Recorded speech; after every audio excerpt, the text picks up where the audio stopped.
Hello friends, अस्सलाम वालेकुम। मैं एम के शबीर हाज़िर खिदमत हूँ। Practice set number 8 JTET Urdu syllabus के बारे में मैंने पहले ही बात किया है।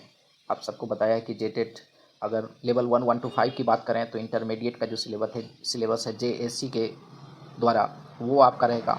और बीए ग्रेजुएशन, बीए ऑनर्स का जो सिलेबस है झारखंड की यूनिवर्सिटीज़ का, तो वो सिलेबस आपके 6 to 8 लेवल 2 का रहेगा। तो आप समझ सकते हैं कि चाहे आप इंटरमीडिएट की बात करें या ग्रेजुएशन की बात करें, बीए की बात करें, तो कितना बड़ा सिलेबस है और यहाँ टॉपिक क्लियर नहीं किया गया है। और ख़ास करके बीए ऑनर्स की बात करें उर्दू की, तो लगभग सभी टॉपिक्स को छूते हैं ये। और वही टॉपिक्स जो है पीजी में जाके थोड़ा ज़्यादा डिटेल्स हो जाते हैं, लेकिन यहाँ पर थोड़ा शॉर्ट रहते हैं और इंटरमीडिएट में और भी शॉर्ट रहते हैं।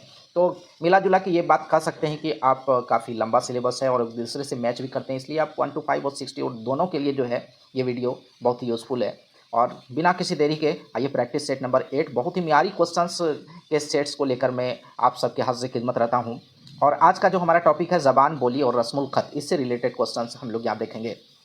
क्वेश्चन नंबर फर्स्ट है कि वह आवाज़ जिससे इंसान अपने ख़यालात व एहसासात को ज़ाहिर करता है उसे क्या कहते हैं? हुरूफ कहते हैं, मुहावरे कहते हैं, ज़बान कहते हैं या फिर बोली कहते हैं?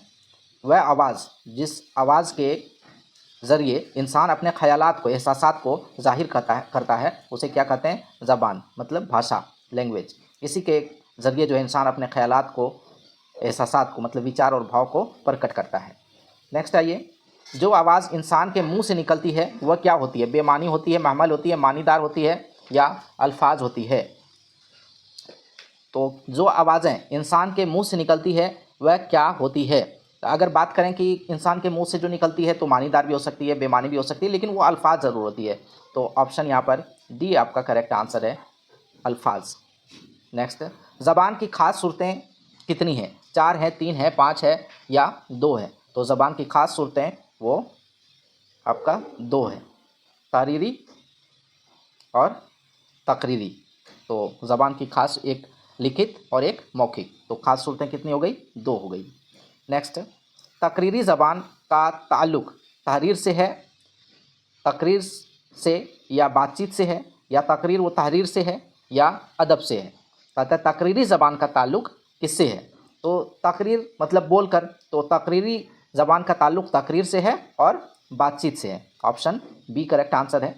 आप भी इसमें देखें, जिस ज़बान में अदब, तारीख़, आप भी अपना ऑप्शन चूज करें और फिर देखें कि आपका सही हो रहा है या नहीं हो रहा है। जिस ज़बान में अदब, तारीख़, तहज़ीबी सरमाया वगैरह लिखा जाता है वो क्या कहलाता है? तो जिस ज़बान में अदब लिखा जाए, तारीख़ लिखा जाए, तहज़ीबी सरमाया लिखा जाए, तो वो क्या हो गया?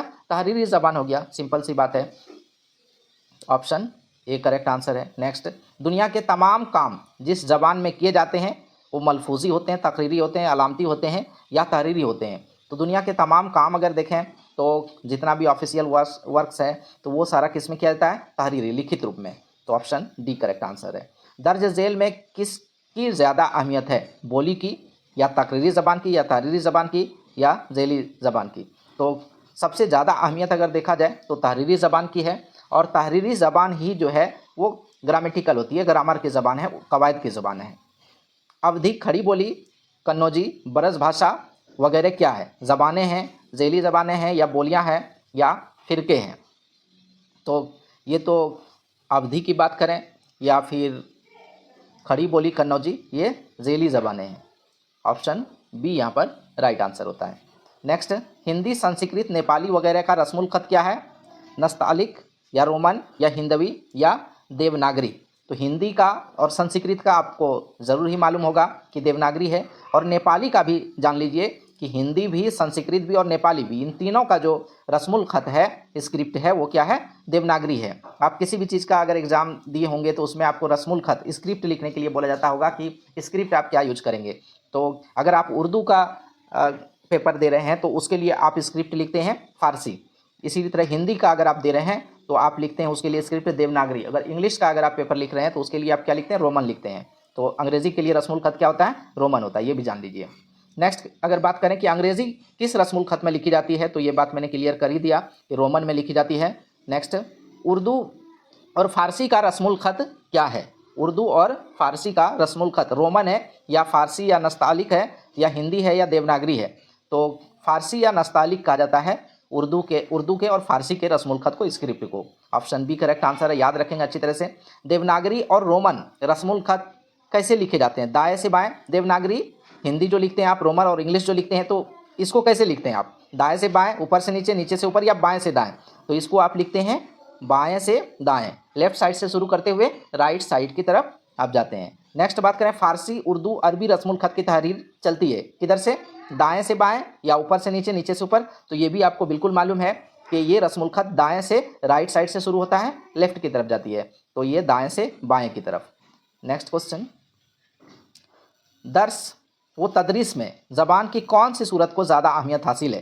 तकरीरी या तहरीरी या मलफूजी या बोली? दर्स और तदरीस में बिल्कुल तहरीरी ज़बान लिखी जाती है, कवायद की जो ज़बान होती है उसी को यहाँ पर अहमियत हासिल है, तो तहरीरी इसका आंसर होगा। यहाँ पर कोई भी दिक्कत नहीं होनी चाहिए आपको।